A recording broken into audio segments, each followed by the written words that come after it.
Public Sénat, avec le soutien de la Mutuelle nationale territoriale, la Mutuelle des agents des services publics locaux et Adviso Partners, cession, acquisition et transmission d'entreprises, nos territoires ont de la valeur, vous présente le Journal des territoires.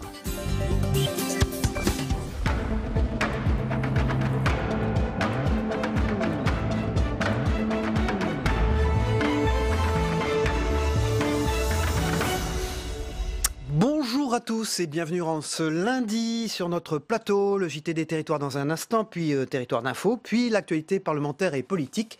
3 parties dans cette émission que nous réalisons avec la presse quotidienne régionale, les Indés Radio, 130 radios qui sont nos partenaires sur tout le territoire français, les télés locales de France et le réseau Via Télévision et TV5 Monde. Tout de suite, c'est le JT des territoires, je vous y retrouve. À tout de suite. On ouvre ce journal avec cette grande marche qui a eu lieu ce week-end à travers l'Europe et la France pour mobiliser sur la question du climat. À Toulouse, et pour frapper les esprits, plusieurs personnes se sont mises en maillot de bain, vous le voyez, pour dénoncer ce dérèglement climatique. Ils sont restés 5 minutes dans cette tenue par 8 degrés avec un bon petit vent. Mais leur conviction était plus forte que la météo. Écoutez leurs sentiments au micro de Via Occitanie, notre partenaire. On sait pourquoi on est là, on sait pourquoi on le fait. Donc on ne regrette pas, mais on espère que le message est passé. Et voilà, on sera là pour les prochaines jusqu'à que ça bouge. Personnellement, je me suis toujours dit que si je devais faire don de mon corps, c'était soit pour ma femme, soit pour le climat. Donc on me demande de dessaper pour le climat, je le fais. Après voilà, faut pas oublier que c'est juste un outil de com en fait. Après bien sûr c'est dans nos actions de tous les jours en fait qu'on va vraiment changer les choses. Tout simplement, ça faut pas l'oublier, les petits gestes du quotidien. Et l'une des conséquences du réchauffement climatique dans nos régions, c'est aussi la sécheresse qui touche nos territoires. Comment compenser les pertes dues à cette sécheresse? Dans les Vosges, de nombreux agriculteurs ont dû recourir à l'achat de fourrage pour enflouer les stocks afin de compenser les pertes financières. La Chambre d'agriculture met en place une subvention. Les explications de notre partenaire de Vosges Télévision. Dans cette ration réservée aux vaches laitières, on peut trouver du maïs, de la paille pour faire ruminer la vache, ainsi que tous les concentrés nécessaires à équilibrer la ration, du tourteau de colza, tourteau de soja, de la farine de maïs et des minéraux.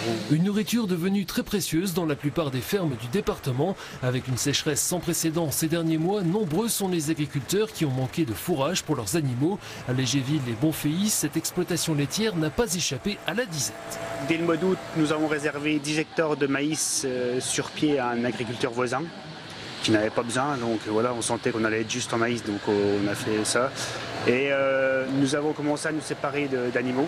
Pour nourrir leurs 450 bêtes, Jean-Philippe et ses associés ont dépensé près de 30 000 €, une somme qu'ils ont tenté de compenser avec la vente d'une trentaine de bovins.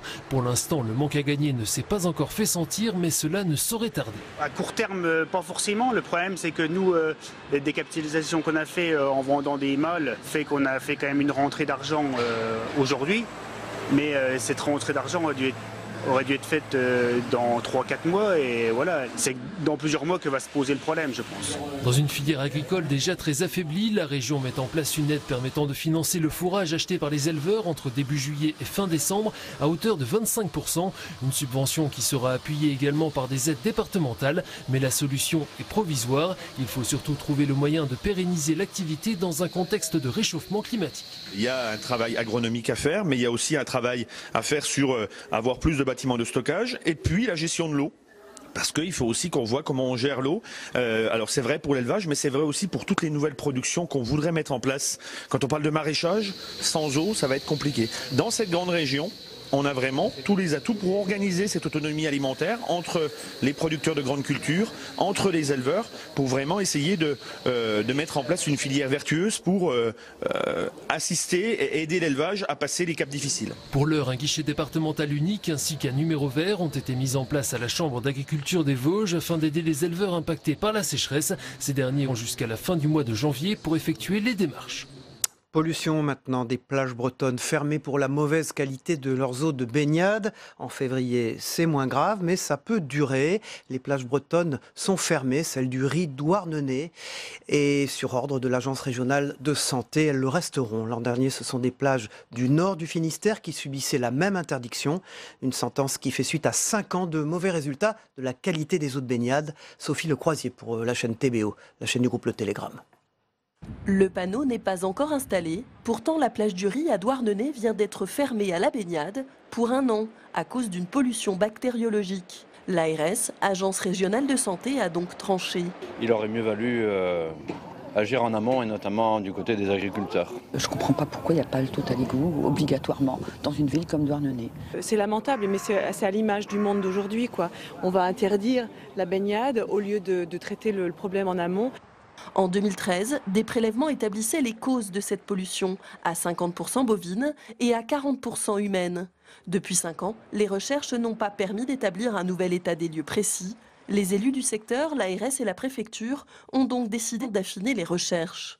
Nous ne sommes pas restés sans rien faire depuis les années précédentes. Effectivement, le SPANC, au niveau du territoire de Douarnenez communauté, a fait des investigations sur les réseaux d'assainissement individuel. Des travaux conséquents ont été faits sur le secteur du Ried principalement. Autre secteur, même problématique. Ici, à Guissény, les plages de la Croix et de Barachou sont également impropres à la baignade depuis 2018.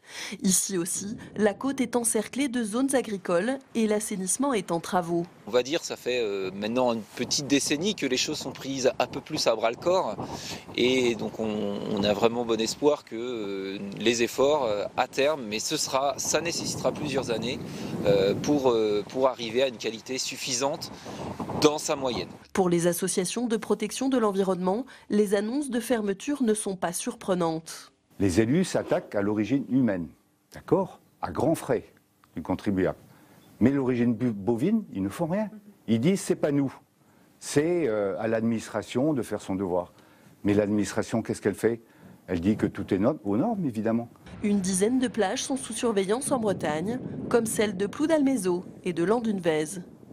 Éducation maintenant, choisir son orientation et la bonne formation après le bac, ce n'est pas une chose facile, encore moins lorsqu'il faut choisir entre les milliers de formations proposées rien que sur la plateforme Parcoursup. L'association Article 1 se déplace dans les lycées de toute la France pour aider les jeunes à trouver leur voie. Alexis Kunz pour Via Occitanie les a suivis. Choisir son orientation après le bac, que c'est compliqué, c'est même très stressant pour les étudiants. Une étude menée par la plateforme Inspire indique que plus d'un lycéen sur 2 se dit stressé à l'idée de faire ses choix d'orientation. Au total, ce ne sont pas moins de 13 000 formations qui sont proposées rien que sur l'application Parcoursup. Pour guider les lycéens, l'association Article 1 se déplace dans toute la France comme dans cet établissement de Toulouse. L'association est à l'origine d'ateliers, un moyen pour les étudiants du supérieur d'aller à la rencontre de lycéens. On leur parle un petit peu de nous, nos parcours aussi avec ILM, ce qu'on a fait et on met un premier pas dès la première sur les questions de l'orientation. Dans cette classe de sciences et technologies de la santé et du social, autrement appelée ST2S, les lycéens répondent notamment à un questionnaire pour connaître leurs priorités. Le choix de la stabilité de vie, le choix du travail et le choix d'avoir un statut social. L'association Article 1 a également développé un site internet, Inspire. Il permet de présenter différentes pistes d'études selon les profils. Ça peut m'aider à découvrir des nouveaux métiers et des nouvelles filières. J'ai découvert plusieurs formations. Je ne savais même pas qu'on peut faire des formations dans la bio ou spécialement aussi dans la physique et j'ai découvert ça aujourd'hui. Plus d'informations sur le site inspire-orientation.org. En attendant, les inscriptions sur la plateforme Parcoursup durent jusqu'au 14 mars prochain. Direction le sud-est pour finir ce journal, un robot qui va prêter main forte aux carnavaliers. À moins d'1 mois du carnaval de Nice, les carnavaliers peuvent compter sur une aide précieuse, celle du robot sculpteur. Un bras articulé qui reproduit au millimètre près des maquettes en 3D. Les explications de notre partenaire Azur TV, la chaîne TNT du Sud-Est. Dans les ateliers de préparation du carnaval, il y a les sculpteurs traditionnels et les sculpteurs 2.0. Pour la première fois, une société de carnavaliers a fait appel à une machine tout droit sortie d'un film de science-fiction, le robot baptisé Comello. Un bras articulé qui reproduit au millimètre des maquettes en 3D. On peut retravailler les formes à l'infini, que ce soit, on va dire, tailler dans la matière, étirer, augmenter la taille aussi. rajouter des éléments, incruster des éléments réalistes ou même pour des pièces on va dire un peu plus architecturales, on pourra rajouter plus facilement des éléments. Et l'avantage c'est que voilà, la machine qui imprime peut le reproduire exactement de la même façon et c'est au micron près. Donc. Un robot sculpteur qui donne vie au croquis. Comment? En découpant avec précision des énormes blocs de polystyrène. Des définitions plus fines, des formes à l'infini. À moins d'un mois du lancement du carnaval Roi du cinéma, le robot est une aide précieuse. Il est certain que la machine a une sculpture plus qualitative. On a des finitions plus fines. On arrive à vraiment... vous avez des chars qui seront entièrement en polystyrène. Il y a d'ailleurs le char de l'éléphant qui est le cinéma Bollywood. Il est entièrement en polystyrène. Le temple est sculpté. Il a des parures toutes sculptées. Et on arrive à vraiment avoir une finition et une qualité de sculpture. Une innovation qui fait aussi gagner du temps aux carnavaliers. Une fois la pièce sortie de la machine, l'heure est aux finitions. Car si le robot dégrossit le travail, les petites mains s'affairent à donner un dernier coup de ponçage. On estime que la machine représente le travail de 5 sculpteurs. Et une activité, l'avantage, c'est une activité nocturne. On peut mettre des blocs la nuit et la machine travaille toute la nuit. Le matin, on arrive et les pièces sont prêtes pour être ensuite façonnées et finies avant d'être descendues à la maison du carnaval. Les différentes parties seront ensuite assemblées par les carnavaliers. Rendez-vous le 16 février pour l'ouverture du carnaval. On poursuit ce JT des territoires avec la une de la presse quotidienne régionale dans un instant. À tout de suite. Bonjour Saveria, à la une de la presse quotidienne régionale. Pour commencer, à la veille du bilan de cette mesure, à la une de l'Union, les 90 km/h qui restent dans la course. Lors du premier grand débat, Emmanuel Macron a ouvert la voie à l'assouplissement de la limitation de vitesse à 80 km/h, une mesure très controversée. Hier, en marge de son déplacement en Égypte, le président de la République, qui s'était donc dit ouvert à des aménagements sur cette limitation à 80 km/h, a défendu cette mesure impopulaire, une mesure utile et efficace pour le président. Néanmoins, il faut ensemble que l'on trouve une manière plus intelligente de mettre en œuvre cette mesure, a déclaré le président. Déclaration alors que Édouard Philippe, le Premier ministre, doit présenter aujourd'hui le bilan 2018 de la sécurité routière, des chiffres attendus. Donc. Voilà, l'Union de Reims. À la une de Ouest France, lunettes, une réforme en trompe-l'œil. En 2020, les opticiens devront proposer des lunettes remboursées à 100%. Pour cela, l'État instaure une baisse des tarifs. Les professionnels, eux, sont partagés sur l'effet que pourra avoir la réforme sur la qualité des produits. La réforme du reste à charge zéro dans l'optique qui donnera accès donc à des lunettes remboursées à 100% par la sécurité sociale et les complémentaires. L'opticien, lui, facturera entre 95 et 370 € en fonction des corrections. Ce sont donc les montures dont le prix baissera. Leur prix sera limité à 30 €, annonce l'exécutif aujourd'hui.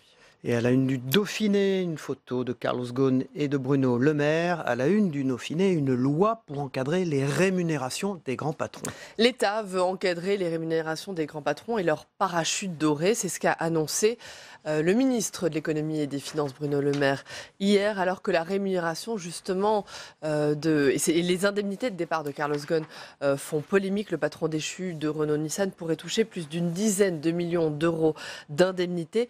Parallèlement à toutes ces questions, Emmanuel Macron a évoqué hier également en Égypte le sort de Carlos Ghosn. Le président français s'est ému auprès du Premier ministre japonais. Il lui en a parlé au téléphone des dures conditions de détention de l'ancien patron de Renault-Nissan. Voilà, à la une de l'Indépendant de Perpignan, dirigé par Alain Baude, c'est les conséquences du Brexit pour la région Occitanie.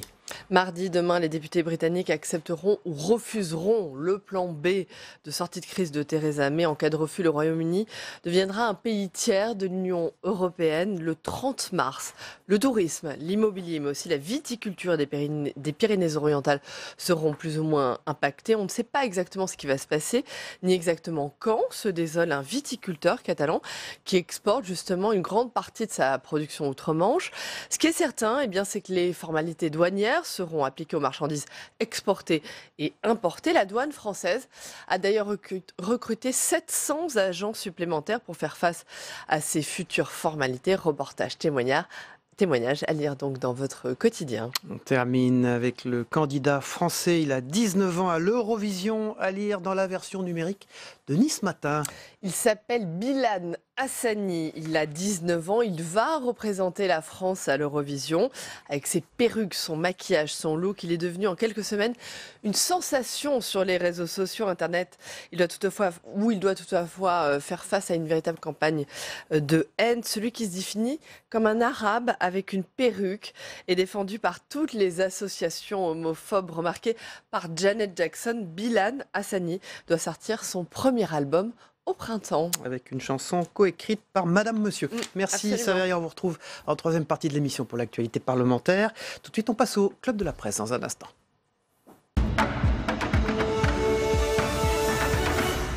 Bonjour messieurs, on commence par Jean-Marc Chevauche, vous êtes rédacteur en chef adjoint du Courrier Picard. Merci d'être sur notre plateau ce matin.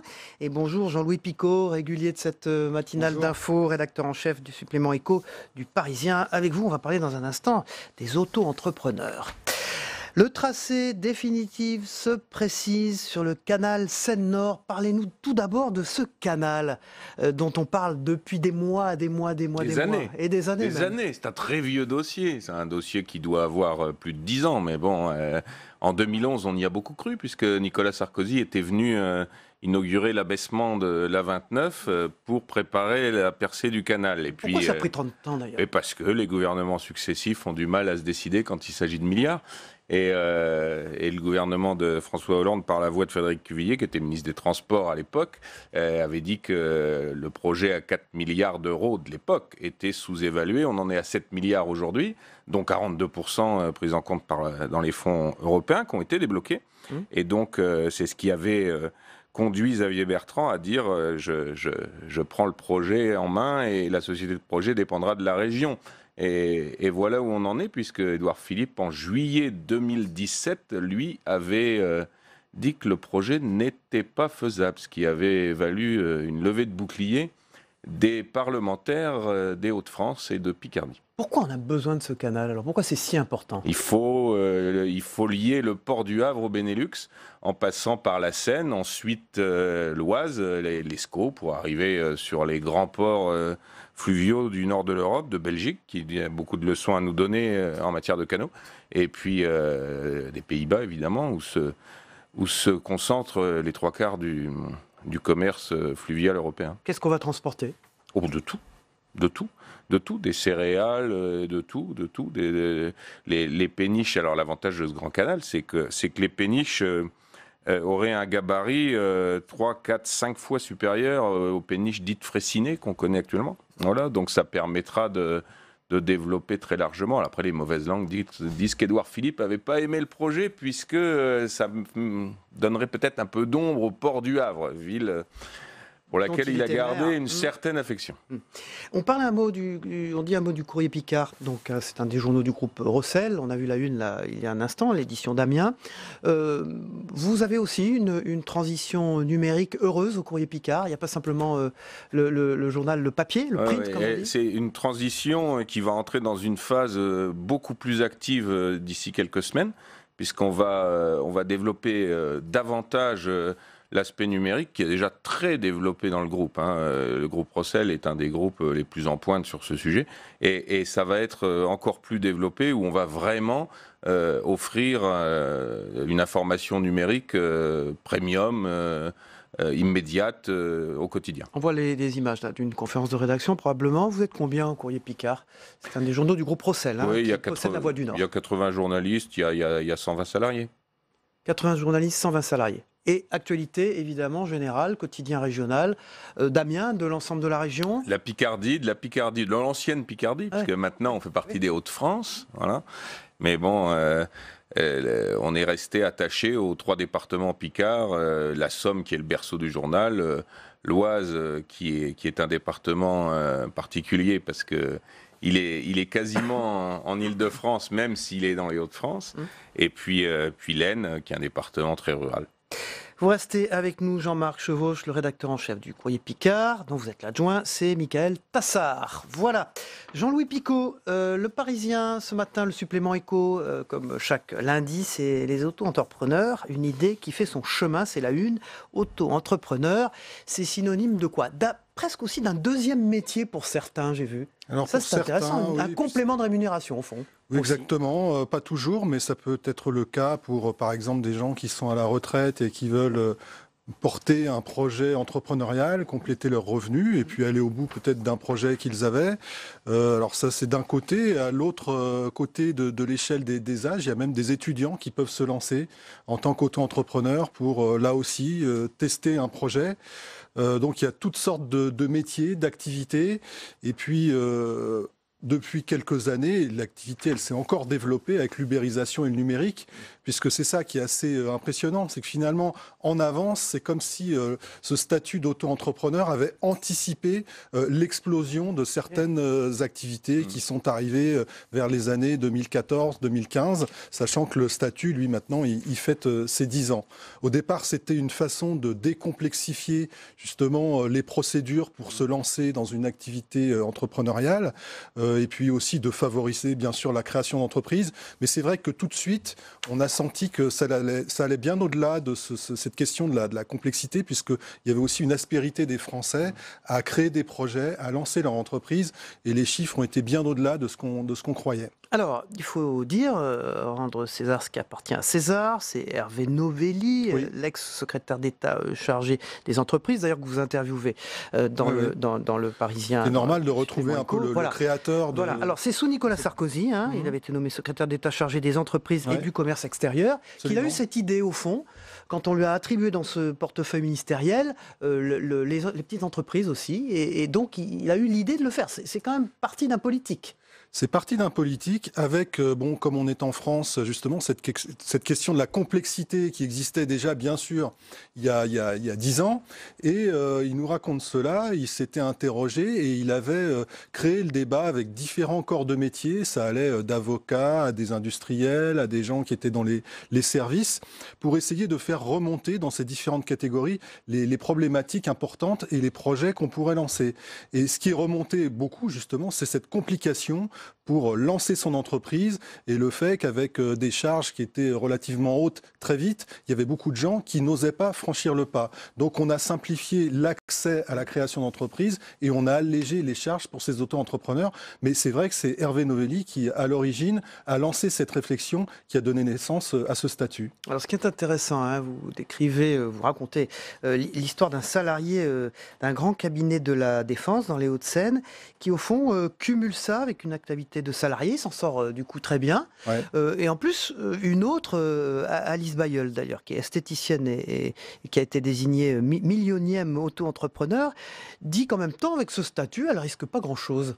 C'est-à-dire que l'un des gros atouts de ce statut, c'est que s'il n'y a pas de chiffre d'affaires, il n'y a pas de charge derrière. C'est vraiment, ça correspond à ce que vous faites comme activité, sachant que quand vous arrivez à un certain plafond, qui est de 170 000 € pour tout ce qui est commerce et 70 000 € pour les services, donc par an, vous devez passer là pour le coup à un autre statut d'entreprise, bien sûr. Mais dans un premier temps, et c'est là où cette personne nous dit qu'elle ne risquait pas grand-chose, vous vous lancez, si vous avez une activité, bien sûr, vous payez des charges qui sont moindres que dans les autres entreprises, mais s'il y a 0 chiffre d'affaires, il y a 0 charge. Donc finalement, ça correspond à ce que vous faites comme travail, et donc ça permet justement à des gens qui ont le temps et qui ont l'énergie pour le faire, et puis aussi les idées, de se lancer parallèlement à une activité salariée, c'est vrai. Derrière vous, d'ailleurs, il y a une grande photo, c'est la une du supplément Écho. Elle est prise à Bordeaux, d'ailleurs, je reconnais là. Elle est au bord de la Garonne. L'esthéticienne dont vous parlez. Voilà, Alice Bayeul. Voilà, elle a même embauché des gens, elle a créé une marque, donc ça marche très très bien pour elle.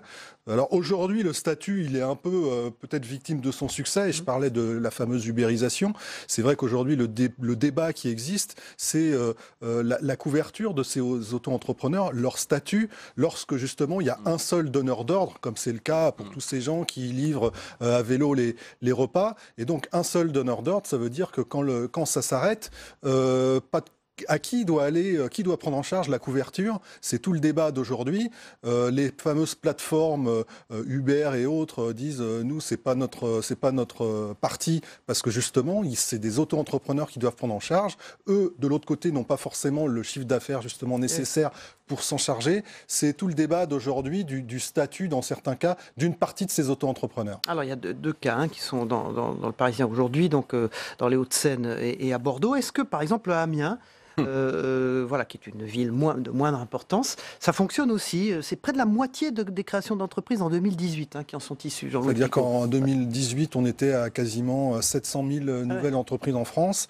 Et sur le dernier trimestre, 40% d'entre elles, c'était des auto-entreprises. C'est valable partout? C'est ça ma question. C'est valable partout. Il y en a beaucoup qui se créent, beaucoup qui meurent. Il y a un turnover très important. Mais effectivement, ce que disait Jean-Louis tout à l'heure, c'est tout à fait exact. Les gens sont souvent sur des petits métiers où ils se sont sentis capables d'opérer et ils n'ont souvent malheureusement qu'un ou deux clients. S'il y en a un qui n'est plus là, l'entreprise n'est plus là non plus. Donc ça c'est un domaine très, très dangereux pour eux. Ouais. Qui est plébiscité par les jeunes, par ailleurs. Beaucoup de 18-25 ans qui se lancent. Alors c'est vrai qu'au départ, il y avait eu la polémique il y a 10 ans parce qu'il y avait des indépendants justement qui eux étaient déjà là, qui disaient que les micro-entrepreneurs allaient leur manger des parts de marché, quelque part. Finalement, alors le débat existe sûrement encore un petit peu, mais franchement, globalement, on peut dire que c'est un gros succès quand on regarde ne serait-ce que les chiffres, que ce statut d'auto-entrepreneur.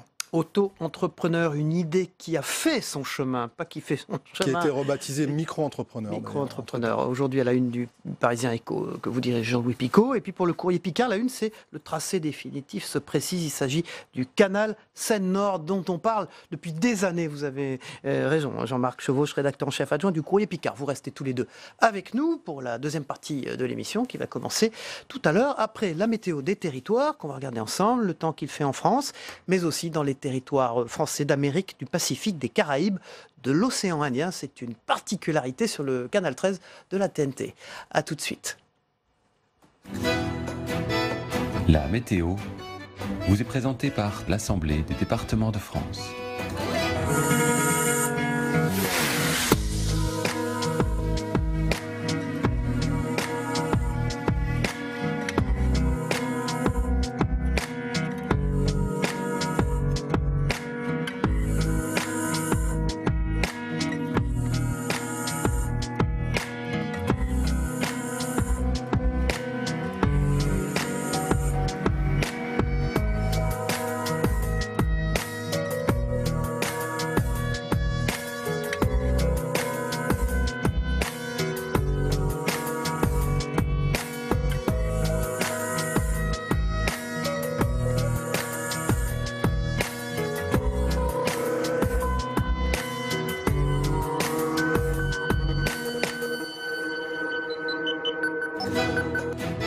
C'était la météo avec l'Assemblée des départements de France.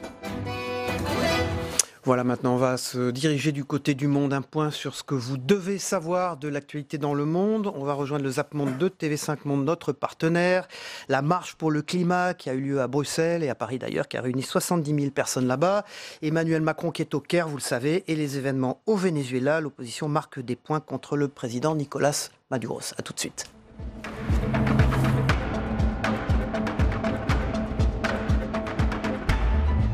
Public Sénat, avec le soutien de la Mutuelle nationale territoriale, la Mutuelle des agents des services publics locaux et Adviso Partners, cession, acquisition et transmission d'entreprises, nos territoires ont de la valeur, vous ont présenté le Journal des territoires.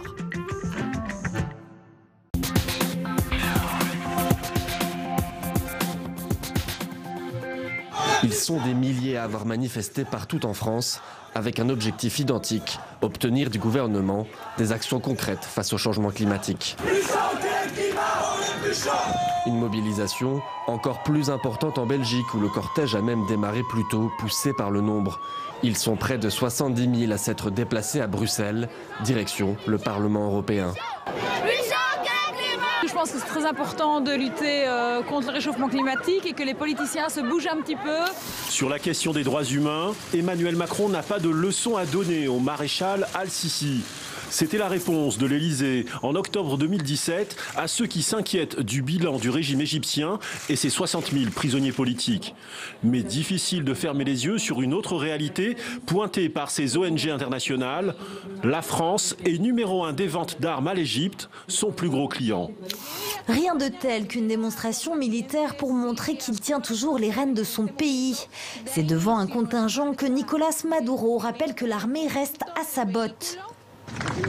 Ils veulent que les forces armées deviennent des putschistes. Est-ce que vous êtes des putschistes? Ou vous êtes des constitutionnalistes? Vous êtes des pro-impérialistes? Ou anti-impérialistes? Traite jamais, loyaux toujours. Territoire de Yumbi, 300 km au nord de Kinshasa, dans l'ouest de la RDC. Plus de 400 bâtiments incendiés ou pillés et des violences meurtrières liées à des rivalités ancestrales entre communautés Nounous et Tendé. Des dizaines de fausses communes, comme celle-ci, viennent d'être mises au jour. Il y a à peu près plus d'une cinquantaine de fosses ou de tombes communes en général que nous avons, de tombes communes et de tombes individuelles que nous avons identifiées. Donc ce qui laisse penser que le nombre est assez élevé. Au moins 890 personnes tuées, selon le Haut Commissariat de l'ONU pour les droits de l'homme. Une centaine estiment pour leur part les autorités congolaises.